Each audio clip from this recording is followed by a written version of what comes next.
और फूल का कुछ और भी प्रकार है जिसको हम लोग देखते हैं।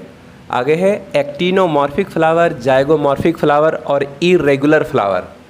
ये एक्टिनोमॉर्फिक फ्लावर क्या है, ठीक है ना। तो यहाँ पर बड़ी सिंपल टाइप का कुछ फूल का फिगर है। ये एक फूल है और इसमें हम देख रहे हैं पेटल। ये जितना पीस हमको दिखाई पड़ रहा है ना, 1 2 3 4 5 पेटल है।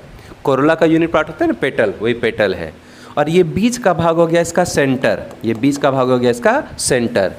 तो ये वह फूल है जिसको हम उसके सेंटर से, अगर ये एक सेंटर है तो ये अगर माना कि इस तरह से गोल टाइप से, तो यहाँ से यहाँ तक का दूरी क्या कहलाएगा, इसका त्रिज्या कहलाएगा, रेडियस कहलाएगा।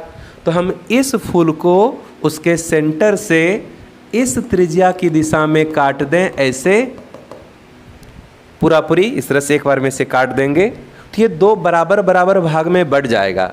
इस भाग में 2 पेटल पूरा, 1 पेटल आधा आया, मतलब 2.5 पेटल इधर चला गया, 2.5 पेटल उधर चला गया ना। अगर हम इसी फूल को अगर हम इस केंद्र से इस त्रिज्या की दिशा में कट कर दें, इस दिशा में कट कर दें, तो भी एक टुकड़ा इधर हो गया, दूसरा टुकड़ा इधर हो गया। तो इधर वाला टुकड़ा में 1-2 पेटल पूरा, 1 आधा, और उधर वाले टुकड़ा में 1-2 पेटल पूरा, 1 आधा। तो इधर से भी काट करके हम इसको 2 इक्वल पार्ट में बांट सकते हैं। अगर हम इस फूल को इस त्रिज्या की दिशा में काटें तो भी ये 2 बराबर भाग में कट जाएगा। अगर हम इसको इस त्रिज्या की दिशा में काटें तो भी ये 2 बराबर भाग में कट जाएगा। और अगर हम इसको इस त्रिज्या की दिशा में भी काटें तो भी ये फूल 2 बराबर हिस्से में बट जाएगा।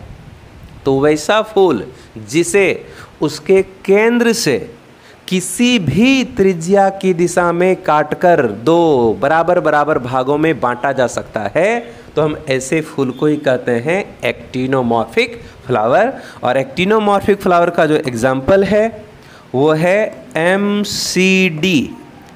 M से हो गया मस्टर्ड यानी सरसों, C से हो गया चिल्ली यानी मिर्च, और D से हो गया दतूरा यानी कि धतूरा, ठीक है, MCD। दूसरा है जाइगोमॉर्फिक फ्लावर। मटर का जो फूल होता है वो होता है जाइगोमॉर्फिक फ्लावर। मटर के फूल का जो कोरोला होता है उसमें हमको 3 अलग साइज का पेटल दिखाई पड़ता है। वैसे पेटल का संख्या होगा टोटल 5 पीस पेटल होगा, लेकिन साइज 3 अलग टाइप का होगा। पीछे का एक सबसे बड़ा पेटल होता है, ये अपने सामने के 2 छोटे पेटल को ढक लेता है, और ये दोनों छोटा पेटल भी अपने सामने के और 2 छोटे पेटल को ढक लेता है। तो टोटल हमको 3 अलग तरह का 3 अलग साइज का पेटल दिखाई पड़ता है। तो हम तीनों तरह के पेटल को अलग कलर से बना दिए हैं। अगर हम इस फूल को काट करके 2 बराबर भाग में बांटना चाहते हैं तो कितने तल में काट करके हम इसको 2 भाग में बांट सकते हैं? वो केवल एक ही तल है, सिर्फ एक ही तल है, और वो तल है वो तल है ये बीचों बीच वाला तल।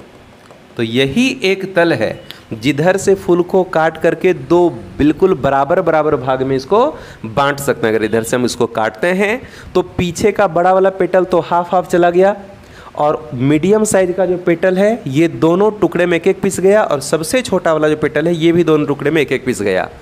तो इसको हम और किसी भी तरीके से काट करके 2 बराबर भाग में नहीं बांट सकते हैं। अगर हम इसको इधर से ऐसे काटेंगे तो पता चलेगा कि इधर 4 पेटल एक के साइड आ गया, और बड़ा वाला पेटल आधा आया, और उस साइड में केवल जाएगा बड़ा वाला आधा पीस जाएगा। तो अगर इस तरह के फूल को हमको 2 बराबर भाग में काटना है तो बस एक ही लाइन है जहाँ से काट करके इसको हम 2 इक्वल पार्ट में बांट सकते हैं। तो इसी तरह के फूल को कहते हैं जाइगोमॉर्फिक फ्लावर, यानी कि वह फूल जिसे केवल एक खास प्लेन में काटकर, केवल एक ही खास लाइन से काट करके 2 इक्वल पार्ट में बांट सकते हैं, उसको कहते हैं जाइगोमॉर्फिक फ्लावर। और जाइगोमॉर्फिक फ्लावर का जो एग्जाम्पल है वो होता है PBGC, ठीक है ना। P से हो गया पी यानी मटर, B से हो गया बीन्स, सब्जी खाया जाता है बीन्स का, G से हो गया गुलमोहर, गुलमोहर का बड़ा पेड़ होता है, लाल फूल उत्पन्न होता है उसमें, और C से हो गया केसिया, केसिया का भी बड़ा पेड़ होता है लेकिन पीला रंग का फूल उत्पन्न होता है। तो इसका एग्जाम्पल हो गया, इस तरह से याद करेंगे PBGC, पी, बीन्स, गुलमोहर और केसिया, ठीक है। तीसरा होता है इरेगुलर फ्लावर। तीसरा होता है इरेगुलर फ्लावर। एक पौधा होता है जिसका नाम होता है केना, एक पौधा जिसका नाम होता है केना। पौधा कोई खास बहुत बड़ा होगा नहीं, लगभग जो है 2-3 फीट साइज का, 4 फीट साइज का हो सकता है। इसमें जो फूल होता है उस फूल को हम किसी भी तरीके से काट करके, किसी भी प्लेन में, किसी भी तल में काट करके 2 बराबर भाग में बांट ही नहीं सकते हैं। इसका फूल का फिगर हम बना नहीं पाएंगे। तो क्या है कि इरेगुलर फ्लावर का मतलब होता है वैसा फूल जिसे किसी भी लाइन से काट करके 2 इक्वल पार्ट में बांटा ही नहीं जा सकता हो। यहाँ हम सीधा लिख देते हैं 2 पार्ट में, 2 इक्वल पार्ट में नहीं बांटा जा सकता हो। वह फूल जिसे किसी भी लाइन से काट करके 2 इक्वल पार्ट में नहीं बांटा जा सकता है, उसी को कहते हैं इरेगुलर फ्लावर। एग्जाम्पल क्या हो गया? केना। क्या ये तीनों क्लियर हो गया?